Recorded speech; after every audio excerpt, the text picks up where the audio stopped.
Good evening, my name is Joaquim Zambuana. For those that know me, I'm the impresario for the TV show that is called La Vérité, which means the truth. Tonight I have my guests here, Pastor Kelvin and Pastor Dumebi Okoba. I believe we'll be speaking about Hagar, the mother of Ishmael. We'll be speaking also about Sarah, the father of the nations.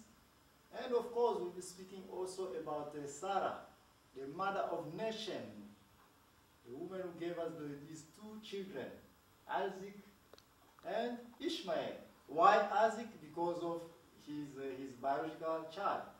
Why also Ishmael? Because we know that in the Old Testament, if a woman has a servant, if you give your servant to your husband, that woman becomes also automatically your wife. True. So, and the child that will be born will be also your child. So that's why we always have to accept that Sarah is the mother of Ishmael too. But the main point is this one here now. The entire world is in trouble because of this nation of Islam and the nation of Judaism, which gave us Jesus Christ and the Christian of today. So, we are going to start our discussion tonight by asking Pastor Kelvin Michel a small question. Pastor, what do you think? Why there is a mess between these two nations when God promised Abraham and Sarah that they will be the parents, father, or the patriarch for all these nations? But why God has to promise something and that things turn out to be bloody? I think it had a lot to do with doubt, and you shouldn't doubt God. If he says something, that's the way it's going to be. He sticks to what he says. He brings it through. There was doubt there, there was impatience, and Sarah is the one who suggested to Abraham about Hagar. Yes. And Abraham, being the head of the household and the leader, he accepted that. It sounded good to him now. I don't know whether it was lust that was leading him, you know. We're talking about flesh and blood. Yes. Or he just plain doubted God and said, well, let's help God get the show on the road. But he went by his woman's suggestion, and that shouldn't have been that way. Okay. Now, have said so. Sarah also knew that she would be getting a child later on. Although she didn't believe, but it did come to pass. The problem is this now. By the time that Sarah asked Hagar to go on the bed, have a child with Abraham, the child was born. Why her need was not fulfilled? Because that's what she targeted. And why was she not happy? I don't know, Pastor Dumebi, if you have a point to say about it. Well, I think Sarah wasn't happy because the attitude of Hagar switched, which is natural. Hagar's attitude towards her wasn't the attitude of a maid now to a master, was a master to a master. We're pairs now. I was able to give the man of the house a son, but you being just the wife in court could not. So why would I be a slave when I was the one who can provide what the family needs? So the attitude of Hagar switched. And that is why Sarah got insecure, and she got a little bit affected with the fact that she wasn't the authority, even though she appeared to be officially, but by actions, it wasn't so. It wasn't so. It wasn't so. I am a winner. I am a winner, not a loser. I am a winner. In Jesus' name, I am a winner. I am a winner. I am a winner, not a loser. I am a winner. Yeah. I am a winner. I am a winner, not a loser. I am a winner. In Jesus' name, I am a winner. I am a winner. I am a winner, not a loser.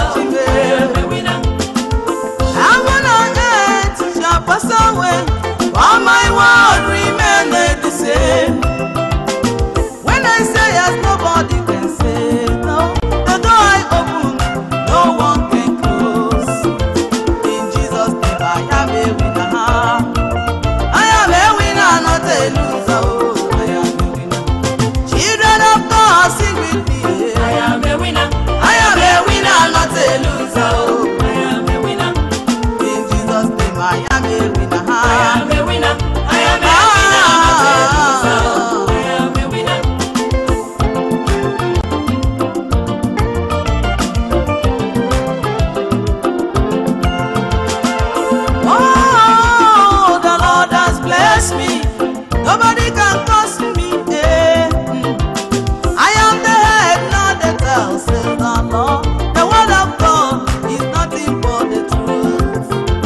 Bible records that Sarah got a child when Ishmael was 13 years old.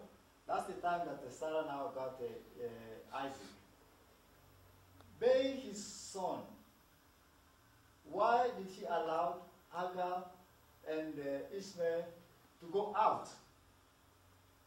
Meanwhile, the same Sarah knew that this son was his son also. What pushed her now to send this family out, or to ask Abraham to kick this family out, which is mother and son? Pastor, I don't know if you have a word to say about it. I think it was jealousy. Jealousy. I think it was jealousy. I mean, Abraham is her husband. Yeah. And he did have sex with Hagar.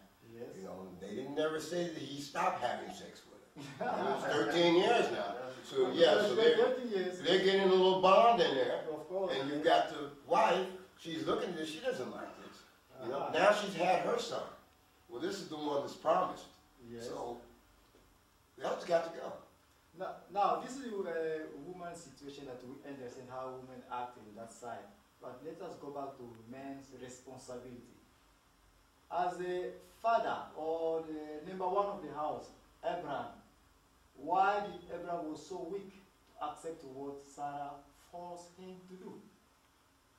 Well, you know, you could go back to way back in Genesis to Adam and Eve, and why was it that when Eve was tempted to taste of the fruit that she did it and she brought it to Adam?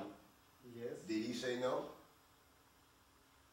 He went right in there. He knew what God had said. He knew the responsibility God had given to him.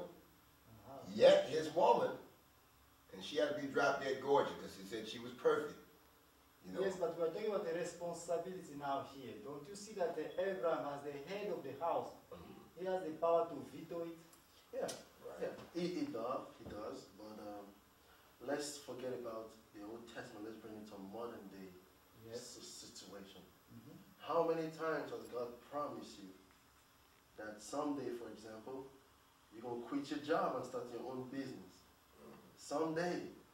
And we've seen people who they wait for 2 years, 3 years, 4 years, and they feel, you know, somehow, are you sure I don't need to do something for it to come to pass?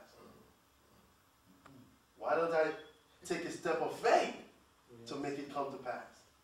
Now, if Abraham, and as God promised Abraham, how old was Abraham at that point? It was about 100 years. Now, at that point, naturally, Abraham could not, I mean, it wasn't just Sarah's fault. It was Abraham's fault, still having it in his mind to say, maybe I really have to help God's word come to pass. If at 100 years old, how am I sure this word will come to pass? Was it just a specific son or any son that I can have? And I think that is why Abraham was weak enough to accept the proposal of Sarah. So who is the right son between Ishmael and Isaac? So he could not make a good decision, because from here you can tell that God did promise his family that they will be having a child. Not children, but a child. But now Ishmael is there as a child, the first child. Why not Sarah and Abraham just accept that, oh, this is what we have been expecting from God? That's the first time. But now when Ishmael came, when Isaac came, probably, I'm saying probably, maybe now Abraham knew that, oh, the right son is here. But how about the first son? Is there anything he would have done to save him or mind protect him? But that's his blood. Mind you, when Ishmael was born, Abraham loved Ishmael. A lot. Sarah loved Ishmael. Not really. Until God said, this is not the promised child. If God has not said anything, I believe Abraham would have said, this is the son God promised us. But so until far, God that said, is his blood. I don't know, Pastor. that's what I'm saying. If God had not said, this is not the promised child, I believe Abraham would take him and say, this is my son. Yeah.